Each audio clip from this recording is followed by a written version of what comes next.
Welcome to my channel. আজকে আমি পদ 33 নম্বর অঙ্কটা করব ক্লাস 10 এর পেজ নম্বর 60 পার্ট নম্বর 3 এর আগে পার্ট 2 পার্ট 1 করেছি। তোমার প্লেলিস্ট বা ডেসক্রিপশন বক্স থেকে তোমরা দেখে নিও।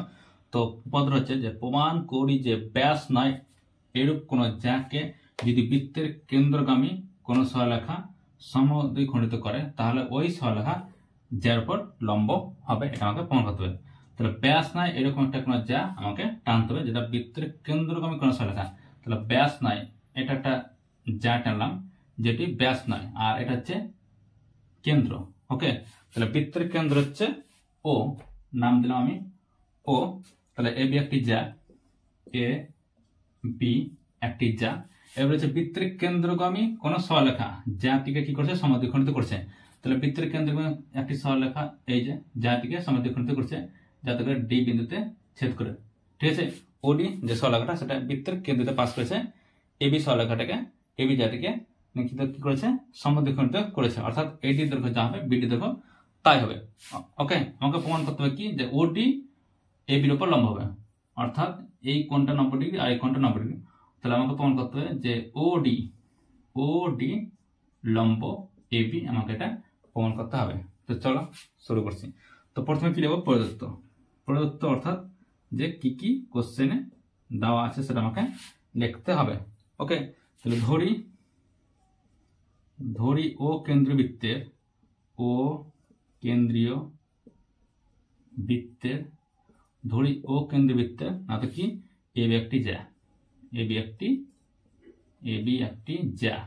ওকে, এবি একটি জ্যা যেটি ব্যাস নয় অর্থাৎ ব্যাস হবে না। ওকে, আর তার সঙ্গে কি দেওয়া আছে যে সমদ্বিখণ্ডিত করেছে। ওকে, তাহলে ডি বিন্দুটা কি এবি এর মিডল পয়েন্ট, আর তার সঙ্গে কি দেওয়া আছে যে কমা ডি হলো এবি জ্যা এর কি না তো মধ্যবিন্দু। ওকে, এটা কিন্তু দেওয়া আছে। তাহলে প্রমাণ করতে হবে যে প্রামাণ্য অর্থাৎ যেটা প্রমাণ করতে হবে প্রামাণ্য, কি প্রমাণ করতে হবে যে ওডি এবির উপর কি হবে না তো লম্ব হবে। ঠিক আছে, তাহলে কি প্রমাণ করতে হবে যে ওডি না তো কি হবে না তো এবির উপর লম্ব হবে, এটা আমাকে প্রমাণ করতে হবে। এবার আমি দেখো অঙ্কনে অর্থাৎ অঙ্কন আমি কি অঙ্কন করবো না তো ও এ, দেখো ও এ আর ও বি। তাহলে এখানে কি করছি আমি ও এ আর ও বি যোগ করবো। তো কি করলাম না তো ও এ এবং ও বি কি করলাম না তো যুক্ত করলাম। ওকে, এতদূর পর্যন্ত আমি কি করলাম না তো অঙ্কন করলাম। তাহলে প্রদত্ত কোশ্চেন কি কি দেওয়া আছে সেটা গুছিয়ে লেখা, আর প্রামাণ্য অর্থাৎ কি প্রমাণ করতে হবে, আর অঙ্কন অর্থাৎ কি কি আমি অঙ্কন করলাম না তো কি করলাম ও এ আর ও বি যোগ করলাম। এবার দেখো দুটো ত্রিভুজ দেখতে হবে, ও এডি একটা ত্রিভুজ আর ও ডিবি দুটো ত্রিভুজ। এই দুটো ত্রিভুজকে আমি কি করবো, সর্বসম করব। ওকে, তাহলে এবার আমি করব প্রমাণ, তার জন্য এগুলো আমি মিটিয়ে দিচ্ছি। এরপর দেখো প্রমাণ, উপপাদ্যের মেন যে জিনিসটা সেটা প্রমাণ না করলে তোমার কিন্তু পুরো ফুল মার্কস পাবে না। ওকে, আর তার সঙ্গে ছবি কিন্তু আঁকতে হবে, ছবি না হলে কিন্তু নম্বর দেবে না।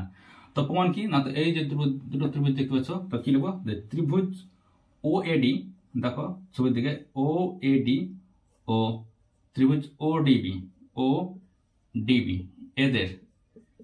এদের মধ্যে আগে উপপাদ্য করেছিলাম যে সর্বসমতা প্রমাণ করার জন্য 4টি কন্ডিশন আছে, যে S S S S A S R S A S S A R R S, 4টা শর্তের মধ্যে আমাকে যে কোনো একটা শর্ততে কি করতে হবে, সর্বসমতা প্রমাণ করতে হবে। এদের মধ্যে দেখো কি কি দেখতে পাচ্ছি না তো এডি আর বিডি কি সমান, যেহেতু এখানে বলা আছে যে সমদ্বিখণ্ডিত করেছে, যেহেতু এডি আর বিডি সমান। তো কি পাবো, এদের মধ্যে এডি ইকুয়াল টু বিডি কেন পেলাম না তো ডি হলো এবি এর মধ্যবিন্দু, ওকে, ডি বিন্দুটা কি এবি এর মধ্যবিন্দু, যেহেতু সমদ্বিখণ্ডিত করেছে অর্থাৎ কেন্দ্র যে সরলরেখাটা গেছে ওডি সরলরেখাটা যেটা গেছে এবি কে মিডল পয়েন্টে টাচ করবে, তার মানে কি এডি দৈর্ঘ্য যা হবে বিডি দৈর্ঘ্য তাই হবে। ওকে, তাহলে এডি সমান কত, বিডি আমি পেলাম। আর তার সঙ্গে কি পাচ্ছি দেখো ও এ কার সঙ্গে সমান হবে, ও এ এই যে বাহুটা রয়েছে তার সঙ্গে ও বি কি হবে, সমান হবে। কেন সমান হবে না, তো একই বৃত্তের ব্যাসার্ধ, এই যে বৃত্তটি রয়েছে এই বৃত্তের ব্যাসার্ধ ও এ আর ও বি কি সবসময় অলওয়েজ সমান হবে। তাহলে ও এর সঙ্গে ও বি সমান হবে, তাহলে আমি কি লিখব একই বৃত্তের ব্যাসার্ধ, একই বৃত্তের ব্যাসার্ধ। ওকে, একই বৃত্তের ব্যাসার্ধ, এটা আমি পেলাম। আর তার সঙ্গে কি পাচ্ছি ওডি দেখো সাধারণ কি পেলাম না, তো সাধারণ বাহু, সাধারণ না তো বাহু, না তো ওডিটা কি এই ত্রিভুজের আর এই ত্রিভুজের কমন, মানে একটাই বাহু যেটা এই ত্রিভুজটা বাহু আবার এই ত্রিভুজটার ক্ষেত্রে বাহু, তাহলে কি ওডি সাধারণ হবে। তো দেখো সাইড সাইড সাইড।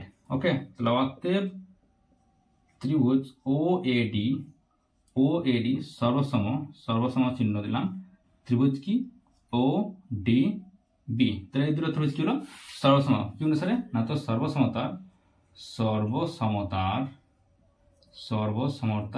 না তো সাইড অনুসারে কি পেলাম না তো সর্বসম পেলাম।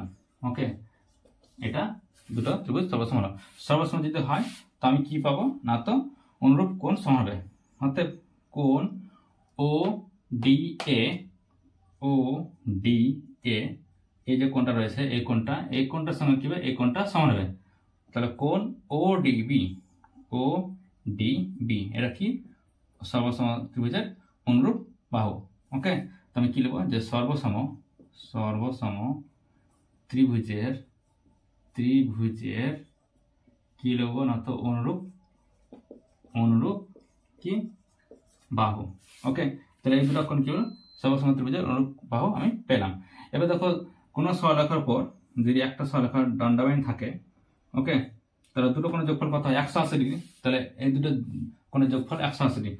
এবার যদি এরকম ভাবে দণ্ডায়মান হয় যাতে করে এই কোণটা হয় কার ক্ষেত্রে হবে, যখন দেখবে যে এই সরলরেখার পর লম্ব হবে, আদারওয়াইজ কিন্তু এই দুটো কোণ কখনোই সমান হবে না। ওকে, তাহলে দুটো কোণ সমান কখন, যখন এটা লম্ব থাকবে।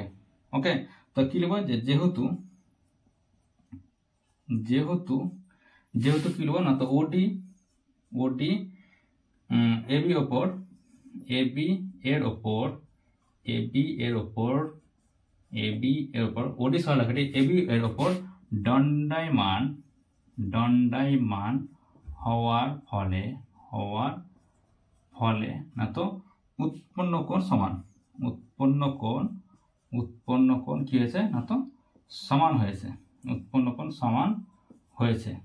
ওকে, তাহলে উৎপন্ন কোণ কি হয়েছে সমান হয়েছে। দেখো এই দুটো কোণ কি সমান, এই ও D A R O DB এই দুটো কোণ সমান, তাহলে উৎপন্ন কোণ সমান হয়েছে। যেহেতু এই সরলরেখাটি এর উপর উৎপন্ন কোণ দুটি সমান হয়েছে, কখন হবে, অতএব কি পাবো, আমি কি পাবো এই যে এই দুটো কোণ 90 ডিগ্রি হবে। তাহলে কোণ ও ডি এ সমান কোণ ও ডি বি সমান কত, এদের 90 ডিগ্রি। তাহলে এই দুটো কোণ কি হলো 90 ডিগ্রি হলো। তাহলে অতএব তাহলে কি পাচ্ছি আমি এই দুটো থেকে না তো ওডি এ বি এর উপর লম্ব। ওকে, তাহলে ওডি এ বি এর উপর লম্ব প্রমাণিত। ব্যাস হয়ে গেল প্রমাণ। তো ভিডিও ভালো লাগলে লাইক আর নতুন হয়ে থাকলে সাবস্ক্রাইব করে নাও এই ধরনের ভিডিও পরবর্তী ভিডিও আনার জন্য। তার জন্য টাটা।